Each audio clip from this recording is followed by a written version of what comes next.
হচ্ছে সেখানে এসে যদি শনি পর্বতে ভি সিম্বল তৈরি হয়, আমরা দেখেছি এদের কাছে কিন্তু একটা ঈশ্বরের আশীর্বাদ থাকে।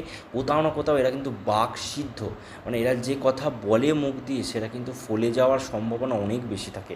এটা একটা গুড কোয়ালিটি। এনার ছেলে মেয়ের ক্ষেত্রে এনার কথা শুনে কিন্তু চলা উচিত, সিদ্ধান্ত নেওয়া উচিত। এনারা মুখ দিয়ে যেটা বলে, মনে যেটা আসে মুখ দিয়ে সেটা বলে দেয়, সেটা কিন্তু ফলে যায়। তাই এদের ক্ষেত্রে কিন্তু এই জিনিসটা একটু মেনটেন করা উচিত, যে এরা যে কথা বলছে সেই কথা শোনা, মুখ দিয়ে যেটা বারণ করবে সেটা শোনা, মুখ দিয়ে যেটা করতে বলবে সেটা করা। যাদের হাতে আপনারা পারলে স্ক্রিনশট নিন। ব্রেন লাইফ লাইনটা, এই হার্ট লাইনটা আসবে, এসে এখানে সীমিত হবে এবং কোনোভাবে এখানে একটা ভি তৈরি হবে, বিষ্ণু সাইন তৈরি হবে, তখনই কিন্তু এই যোগটা তৈরি হয়। এবার আসবো বৃহস্পতি পর্বত। বৃহস্পতি পর্বতে একটা সুন্দর সুলেমান লাইন ছিল, এখন আর নেই।